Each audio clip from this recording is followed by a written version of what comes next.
नमस्कार मित्रों, आप सभी का स्वागत है हमारे YouTube चैनल SKS चैलेंज पे। मित्रों, आज हम अपने वीडियो के माध्यम से और अपने चैनल के माध्यम से बात करेंगे अमर शहीद भगत सिंह के बारे में। मित्रों, हमने पिछले भी अमर शहीद भगत सिंह के बारे में ही वीडियो बनाया था और वो वीडियो लंबी ना हो जाए इसलिए हमने उसमें कुछ ही बातें भगत सिंह के बारे में की थी मित्रों। जैसे कि मित्रों, उनके जन्म और परिवेश के बारे में बात किए थे हम लोग, क्रांतिकारी गतिविधियों के बारे में बात किए थे मित्रों, और लाला जी के मृत्यु का प्रतिशोध तक बात किए थे मित्रों। तो चलिए आज का वीडियो हम शुरू करते हैं उसके आगे से।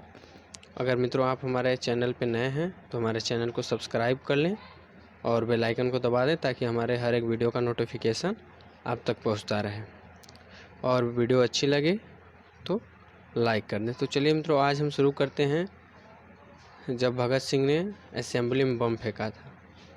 मित्रों, भगत सिंह रक्तपात के पक्षधर नहीं थे मित्रों, परंतु वे वामपंथी विचारधारा को मानते थे तथा कार्ल मार्क्स के सिद्धांतों से उनका ताल्लुक था और उन्हीं विचारधारा को वे आगे बढ़ा रहे थे। यद्यपि वे समाजवाद के पक्के पोषक भी थे मित्रों। कालांतर में उनके विरोधी द्वारा उनको अपने विचारधारा बताकर युवाओं को भगत सिंह के नाम पर बरगलाने के आरोप लगते रहे। कांग्रेस के सत्ता में रहने के बावजूद भगत सिंह को कांग्रेस शहीद का दर्जा नहीं दिलवा पाई, क्योंकि वे केवल भगत सिंह के नाम का इस्तेमाल युवाओं को अपनी पार्टी से जोड़ने के लिए करते थे मित्रों। उन्हीं पूंजीपतियों की मजदूरों के प्रति शोषण की नीति पसंद नहीं आती थी। उस समय चूँकि अंग्रेज ही सर्वेसर्वा थे मित्रों, तथा बहुत कम भारतीय उद्योगपति उन्नति कर पाए थे, इसलिए मित्रों अतः अंग्रेज़ों के मजदूर के प्रति अत्याचार से उनका विरोध स्वाभाविक था मित्रों। मजदूर विरोधी ऐसी नीतियों को ब्रिटिश संसद में पारित न होने देना उनके दल का निर्णय था मित्रों। सभी चाहते थे कि अंग्रेज़ों को पता चलना चाहिए कि हिंदुस्तानी जाग चुके हैं और उनके हृदय में ऐसी नीतियों के प्रति आक्रोश है। ऐसा करने के लिए ही उन्होंने दिल्ली के केंद्रीय असेंबली में बम फेंकने की योजना बनाई थी मित्रों। भगत सिंह चाहते थे कि इसमें कोई खून खराबा न हो और अंग्रेज़ों तक उनकी आवाज़ भी पहुंच जाए मित्रों।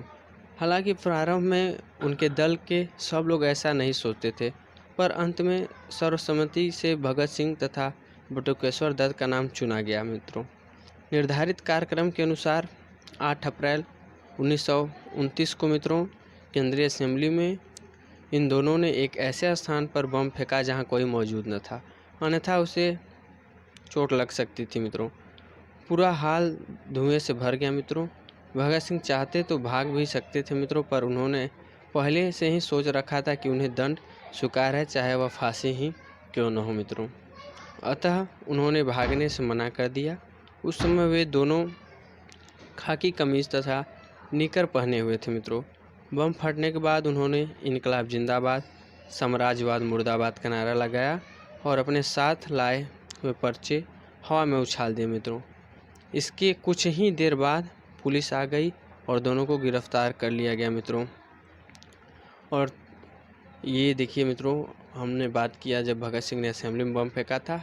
अब चलिए जानते हैं भगत सिंह के जेल के दिनों के बारे में मित्रों। जेल में भगत सिंह करीब 2 साल रहे। इस दौरान वे लेख लिखकर अपने क्रांतिकारी विचार व्यक्त करते रहते थे। जेल में रहते हुए भी उनका अध्ययन लगातार जारी रहा मित्रों। उनके उस दौरान लिखे गए लेख और सगे संबंधियों को लिखे गए पत्र आज भी उनके विचारों के दर्पण हैं मित्रों। अपने लेखों में उन्होंने कई तरह से पूंजीपतियों को अपना शत्रु बताया है। उन्होंने लिखा है, मजदूरों का शोषण करने वाला चाहे एक भारतीय ही क्यों न हो, वह उनका शत्रु है मित्रों। क्योंकि भगत सिंह मजदूरों के शोषण के बहुत ही खिलाफ थे मित्रों, क्योंकि किसी का भी शोषण करना ये कोई अच्छी तो बात है नहीं मित्रों।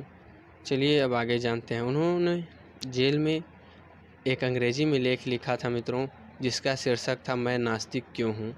जेल में भगत सिंह व उनके साथियों ने 64 दिनों तक भूख हड़ताल की और उनके एक साथी यतीन्द्र नाथ दास ने तो भूख हड़ताल में अपनी प्राण ही त्याग दिए थे मित्रों। देखिए मित्रों, इन्होंने देश की स्वतंत्रता के लिए मित्रों कितने कठिन दिनों का सामना किया है मित्रों, ये आप जान सकते हैं मित्रों। 64 दिनों तक भूख हड़ताल मित्रों, मतलब बिना खाए पिए मित्रों 64 दिन तक रहना बहुत बड़ी बात है। और इसी में इनके साथ ही यतीन्द्र नाथ दास ने मित्रों अपना भूख हड़ताल की वजह से प्राण भी त्याग दिए थे मित्रों। अब चलिए बात करते हैं मित्रों भगत सिंह के फांसी के बारे में।